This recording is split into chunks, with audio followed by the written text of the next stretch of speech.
तुमच्या मोलाच्या सहकार्यानंच आम्ही गाठलाय 30 लाख सबस्क्रायबर्सचा नवीन टप्पा.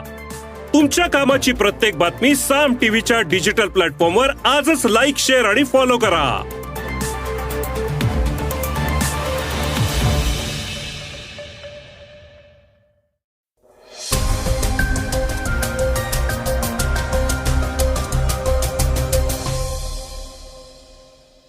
श्रोतेहो नमस्कार. मी अनिरुद्ध गद्रे आणि आपण ऐकत आहात सकाळ पॉडकास्ट.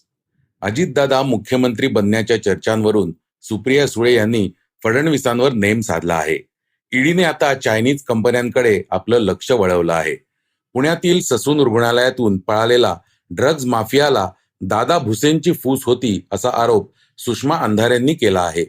वेगवान घडामोडीत ऐकूया ऑनलाईन शॉपिंग करताना घ्यायची काळजी. इस्रायलमधील भारतीय सुरक्षित. तेजस्विनी पंडितचं अकाउंट व्हेरिफिकेशन काढून घेतलं आणि पुढच्या म्हणजे 2028च्या ऑलिम्पिकमध्ये नव्या खेळांची घोषणा. चर्चेतल्या बातमीत ऐकूया दीपक केसरकरांना. ते म्हणतायत की आम्ही कमळावर सुद्धा निवडणुका लढवू शकतो. चला तर मग सुरुवात करूया पॉडकास्टला सुप्रिया सुळेंच्या बातमीपासून. सुप्रिया सुळे म्हणतात अजितदादांना मुख्यमंत्री करा पण एका अटीवर. राज्याचे उपमुख्यमंत्री अजित पवार यांना मुख्यमंत्री करण्याबाबत वारंवार चर्चा सुरू असतात. तर्कवितर्क लढवले जातात, पोस्टर बॅनर लागले जातात, समाज माध्यमांवर अपेक्षा व्यक्त होतात. अजित पवार यांच्या भगिनी आणि आता त्यांच्या विरुद्ध गटात असलेल्या सुप्रिया सुळे यांनी याविषयी मोठं वक्तव्य केलं आहे. अजित पवार मुख्यमंत्री झाले तर सर्वात जास्त आनंद मलाच होईल, मात्र देवेंद्र फडणवीस यांना माझी एक अट असेल की अजितदादांना पहिला हार मला घालू द्यावा, अशी इच्छा खासदार सुप्रिया सुळे यांनी व्यक्त केली आहे. नगरमध्ये माध्यमांशी बोलताना त्या म्हणाल्या की फडणवीस किती मोठ्या मनाचे आहेत. भाऊ मोठा कसा असावा तो देवेंद्रजींसारखा असावा. 105 आमदार असतानाही दुसऱ्याला मुख्यमंत्रीपद द्यायची त्यांची तयारी आहे. मात्र दादाला माझी एवढीच विनंती राहील की तू जेव्हा मुख्यमंत्री होशील तेव्हा गृहमंत्रीपद कोणालाही दे, पण फडणवीसांना नाही. तरच राज्यातील आमचे हेरंब कुलकर्णी यांच्यासारखे भाऊ सुरक्षित राहतील, असा टोलाही सुळे यांनी यावेळी लगावला आहे. राष्ट्रवादी काँग्रेस पक्ष नेमका कोणाचा याबाबत न्यायालयात सुनावणी सुरू आहे. याबाबत बोलताना सुळे म्हणाल्या की मला न्यायालयावर आणि निवडणूक आयोगावर पूर्ण विश्वास आहे. मात्र तो पेपर फुटला आहे का? काही गोलमाल आहे का? दिल्लीची अदृश्य शक्ती ही काहीतरी गडबड करेल अशी शंका वाटते. कारण त्या गटातील ज्येष्ठ नेते म्हणतात की पक्ष आम्हालाच मिळणार आहे, चिन्ह आम्हालाच मिळणार आहे. काश्मीर ते कन्याकुमारी पर्यंत सर्वांनाच माहिती आहे की राष्ट्रवादी पक्ष कोणी स्थापन केला आहे. विवो आणि लाव्हा मोबाईल कंपन्यांवर ईडीची कारवाई. मनी लॉन्ड्रिंग प्रकरणात अंमलबजावणी संचालनालयाने म्हणजेच ईडीने मोठी कारवाई केली आहे. चीनी मोबाईल कंपनी विवोच्या 4 अधिकाऱ्यांना ईडीने अटक केली आहे. यामध्ये एका चीनी नागरिकाचाही समावेश आहे. यासोबतच लाव्हा इंटरनॅशनल या मोबाईल कंपनीचे संस्थापक आणि मॅनेजिंग डिरेक्टर हरी ओम राय यांनाही अटक करण्यात आली आहे. गेल्या वर्षी मनी लॉन्ड्रिंग प्रकरणी देशभरात 48 ठिकाणी झालेल्या छापेमारीनंतर याबाबत अधिक तपास सुरू होता. या प्रकरणातही कारवाई करण्यात आली आहे. लाव्हा कंपनीच्या हरी ओम राय यांचा या प्रकरणात नेमका कसा सहभाग आहे याबाबत अद्याप माहिती समोर आलेली नाही. गेल्या वर्षी 3 फेब्रुवारीला PMLA म्हणजेच प्रिव्हेन्शन ऑफ मनी लॉन्ड्रिंग या कायद्याअंतर्गत ईडीने या कंपन्यांवर छापेमारी सुरू केली होती. दिल्ली पोलिसांनी दाखल केलेल्या FIR नंतर ही कारवाई सुरू करण्यात आली होती. या प्रकरणात विवो सोबत अन्य 23 कंपन्यांवर छापे पडले होते. यामध्ये grand prospect international communities GPICPL या कंपनीचाही समावेश होता. ईडीने असे आरोप केले आहेत की भारतातून अवैधरित्या चीनमध्ये पैसे ट्रान्सफर करण्यात या कंपन्यांचा हात होता. विवोने भारतात कमवलेल्या रकमेपैकी अर्धी रक्कम म्हणजेच तब्बल 1.25 लाख कोटी रुपये चीनला पाठवल्याचा आरोपही ईडीने केला होता. कर चुकवण्यासाठी कंपनीने हे पैसे तिकडे पाठवल्याचं ईडीने म्हटलं आहे. ड्रग्ज माफिया ललित पाटीलला ससूनमध्ये आणण्यासाठी दादा भुसेंचा फोन. सुषमा अंधारेंचा गंभीर आरोप. पुण्याच्या ससून रुग्णालयातून पोलिसांच्या हातावर तुरी देऊन फरार झालेला ड्रग्ज माफिया ललित पाटील प्रकरणात आता शिंदे गटाचे आमदार दादा भुसे यांचं नाव समोर आलं आहे. ठाकरे गटाच्या उपनेत्या सुषमा अंधारे यांनी त्यांच्यावर गंभीर आरोप केले आहेत. भुसे यांनी फोन करून ललित पाटीलला ससूनमध्ये पाठवण्यास सांगितल्याचं त्यांनी म्हटलं आहे. त्यामुळे त्यांचे कॉल रेकॉर्ड तपासावेत अशी मागणीही त्यांनी केली आहे. सुषमा अंधारे म्हणाल्या, काल नाना पटोले यांनी पत्रकार परिषद घेतली. तसंच काँग्रेसचे आमदार रवींद्र धंगेकर यांनी सुद्धा सांगितलं की या प्रकरणात शिंदे गटाच्या आमदाराचा हात आहे. म्हणजेच याची माहिती सर्वांना आहे, पण नाव कोणी घेतलं नव्हतं. पण मी थेट नाव घेताना सांगते की या प्रकरणात दादा भुसे यांच्या नावाभोवती संशयाचं धुकं असेल तर त्यांचे कॉल रेकॉर्ड का चेक केले जाऊ नयेत? त्यांना प्रश्न का विचारले जाऊ नयेत? जर गृह खात्याची खरंच इच्छाशक्ती असेल की या प्रकरणाचा छडा लावायची तर त्यांनी हा विषय स्पष्ट करायला हवा.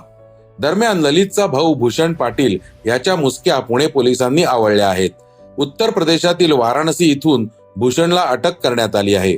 त्याला अटक झाल्याने आता काहीच दिवसात ललितही हाती लागेल असा पोलिसांचा कयास आहे.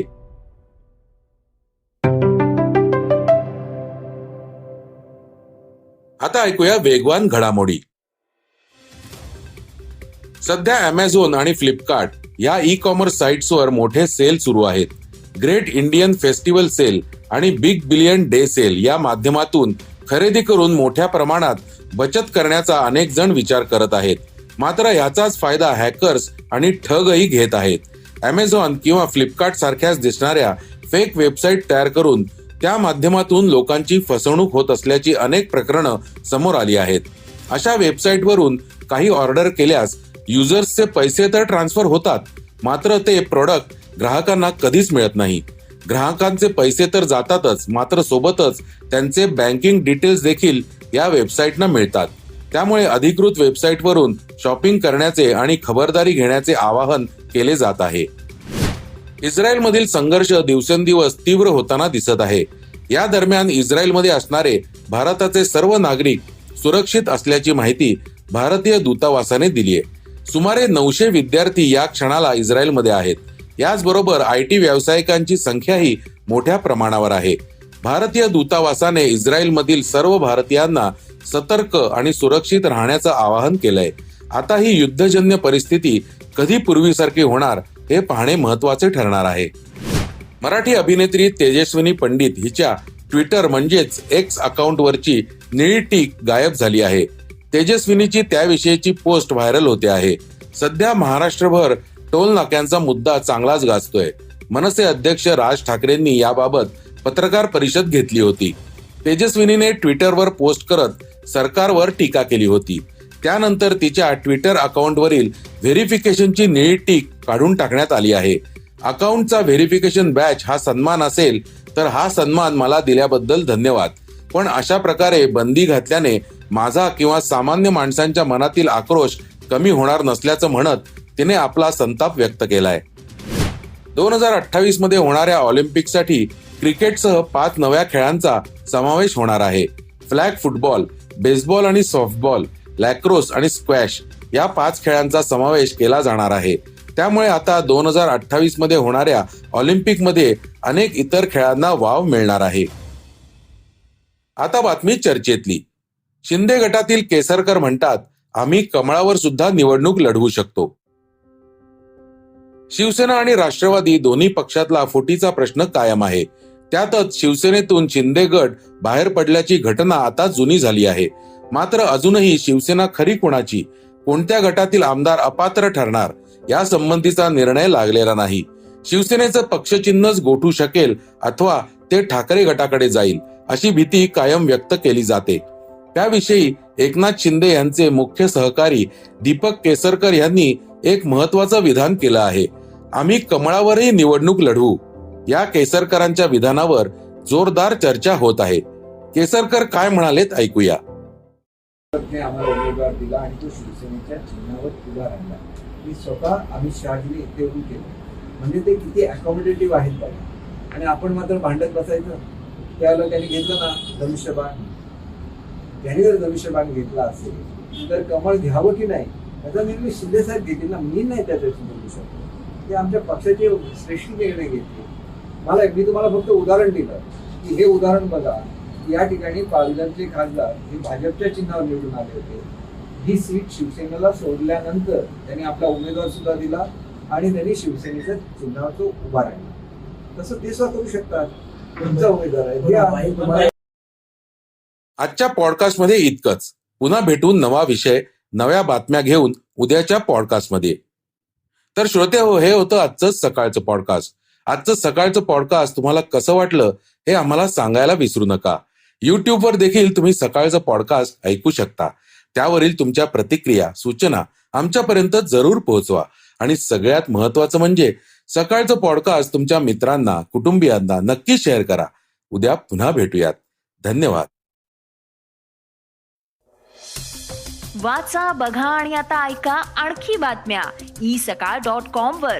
तुम्ही हा पॉडकास्ट isakal वेबसाईट आणि ऍप वर सुद्धा ऐकू शकता.